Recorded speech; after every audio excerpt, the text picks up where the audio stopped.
Part 3.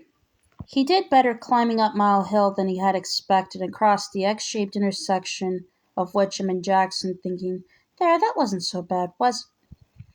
He suddenly realized that his ears were ringing and his legs had begun to tremble beneath him. He stopped on the far side of Witcham and placed one hand against his shirt. He could feel his heart beating just beneath it, pumping away with a ragged fierceness that was scary. He heard a papery rustle and saw an advertising supplement slip out of the Boston Globe and go seesawing down into the gutter.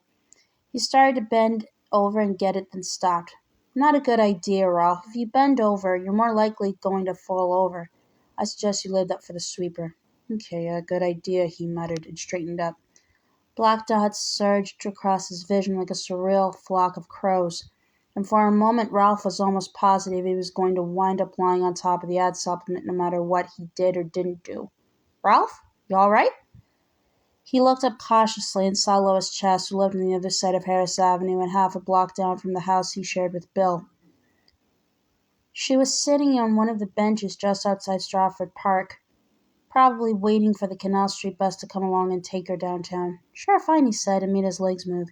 He felt as if he were walking through syrup, but he thought he got over to the bench without looking too bad. He could not, however, suppress a grateful little gasp as he sat down next to her.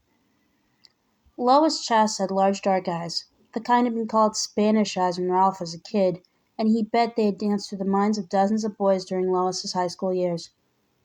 They were still her best feature, but Ralph didn't much care for the worry he saw in them now. It was, a little too neighborly for comfort was the first thought to occur to him, but he wasn't sure it was the right thought. "Fine," Lois echoed. "You betcha." He took his handkerchief from his back pocket and checked to make sure it was clean and then wiped his brow with it. "I hope you don't mind me saying it, Ralph, but you don't look fine." Ralph did mind her saying it, but didn't know how to say so. "You're pale, you're sweating, and you're a litterbug." Ralph looked at her, startled. "Something fell out of your paper. I think it was an ad circular." "Did it? You know perfectly well it did." "Excuse me a second."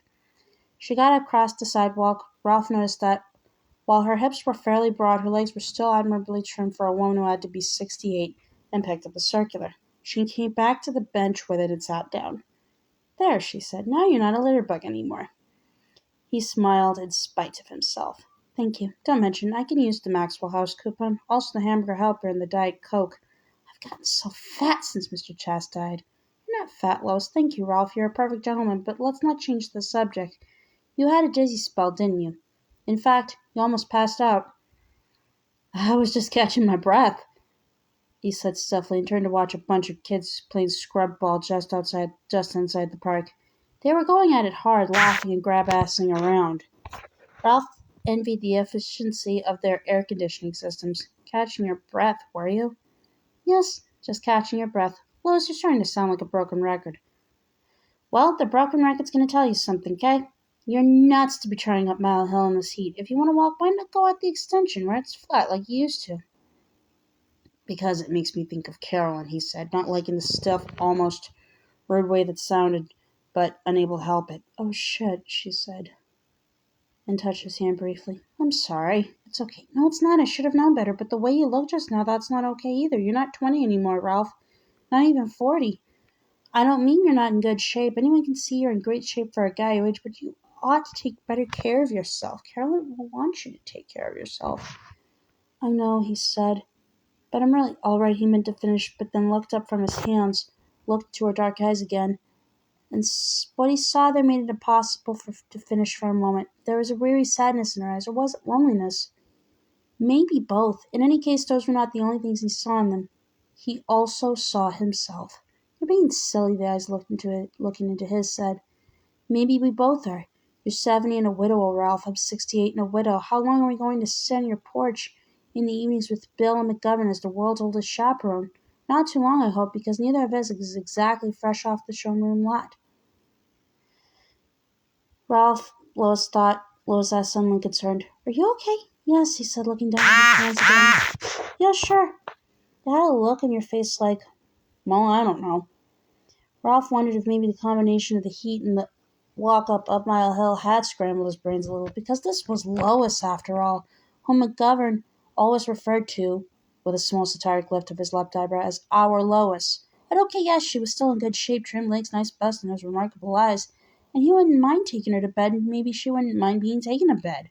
But what would there be after that? If she happened to see a ticket stub poking out of the book he was reading, would she pull it out, too curious about what movie he'd been to see to think about how she was losing his place?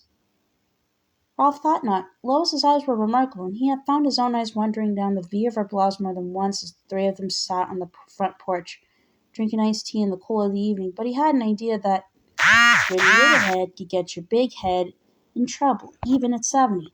Getting old was no use to get careless. No excuse to get careless, I'm sorry.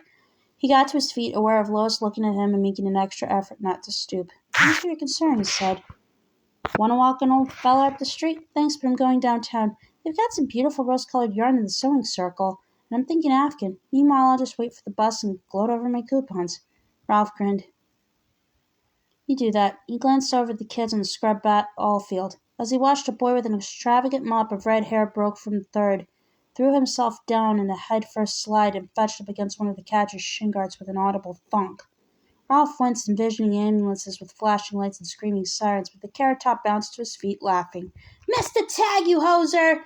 he shouted. "The hell I did!" the catcher responded indignantly, but then he began to laugh too. "Ever wish you were that age again, Ralph?" Lois asked. He thought it over. "Sometimes," he said. "Mostly it just looks too strenuous. Come on over tonight, Lois. Sit with us a while." "I might just do that," she said, and Ralph started up Harris Avenue, feeling the weight of her remarkable eyes on him and trying hard not to keep his back straight. He thought he managed fairly well, but it was hard work. He had never felt so tired in his life.